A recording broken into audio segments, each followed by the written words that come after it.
नमस्कार, best news 24/7 में आप सभी को स्वागत। यहाँ पूरी दुनिया में योग को एक अलग पहचान मिला है। भारतीय संस्कृति का इस परंपरा को आप पूरा विश्व अंतर्राष्ट्रीय योग दिवस का रूप में मनाता है। योग एक ऐसी क्रिया है जिसमें शारीरिक कसरत शामिल होता है, ध्यान होता है, इसमें स्वास्थ्य में लाभ मिलता है। योग को जब से विश्व पटल पर स्वीकार्यता मिली है तब से इसका इर्द गिर्द कुछ नए चर्चाओं में शुरू हो गया है। इनमें सबसे बड़ी बहस ये रहती है कि योग और नमाज दोनों में काफ़ी समानता है जो शरीर का स्वस्थ रखने के लिए फायदेमंद कहता है। इस्लाम धर्म का अनुसार 5 मुख्य स्तंभों में से एक है नमाज।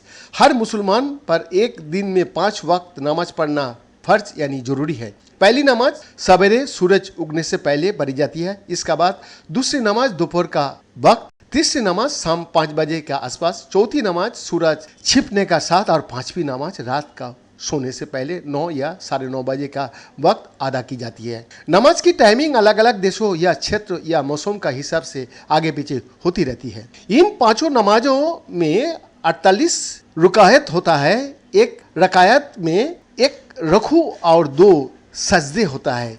इस तरह 5 नमाज में 96 सजदे और 48 रुकू हुए। रुकू यानी दोनों पैरों को घुटने पर हथेली रखकर जमीन की तरफ आधा झुकना, और सजदा यानी जमीन पर माथा लगाकर झुकना। रुकू और सजदा करने के लिए जो नियम है इसका मुताबिक दोनों मुद्राओं में कम से कम 25 से 30 सेकेंड लगता है।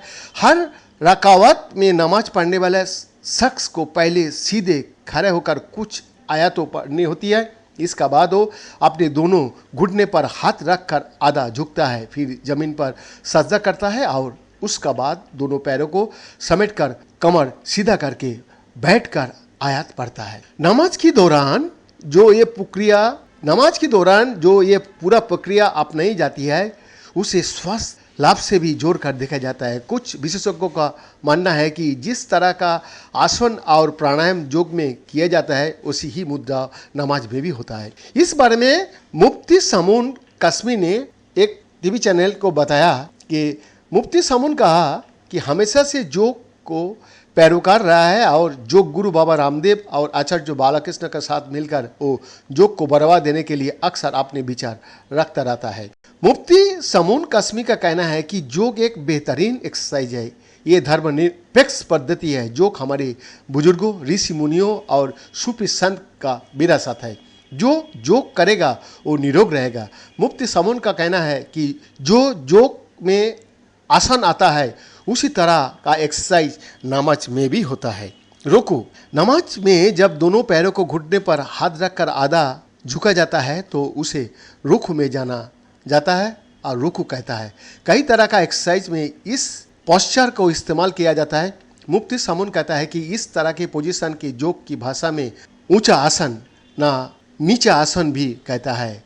इसे पश्चिम मोतायनासन के जैसी मुद्रा भी माना जाता है। सजदा मुफ्ती समून ने बताया कि जिस तरह नमाज का दौरान सजदा किया जाता है योग में भी इस तरह का आसन है। साष्टांग या मंडूकासन भी इसी पोस्चर जैसा है। इसमें शरीर का 8 अंगों को जमीन पर रखा जाता है। नमाज में भी इसी तरह शरीर का 8 अंगों को जमीन पर रखा जाता है।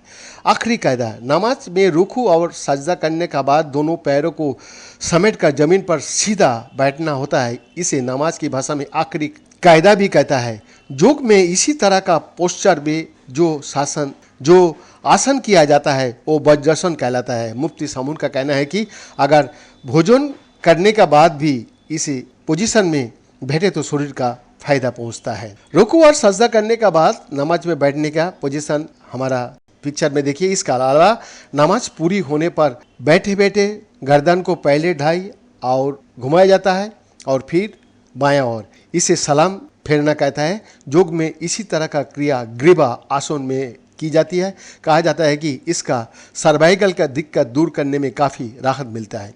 मुफ्ती समून का कहना है कि नमाज रुकू सजदा में खड़े होने की टाइमिंग जिस तरह से हो वो एक्सरसाइज का हिस्सा है और यही एक्सरसाइज योग में भी है। उनका कहना है कि नमाज में ही योग है और नमाज के साथ अगर योग कर लिया जाए तो इसका डबल फायदा होगा। मुफ्ती समून के मुताबिक पीएम नरेंद्र मोदी ने योग को विश्व पटल पर पहचान दिलाई है और योग गुरु बाबा रामदेव और आचार्य बालकृष्ण ने इससे घर घर तक पहुंचा दिया है।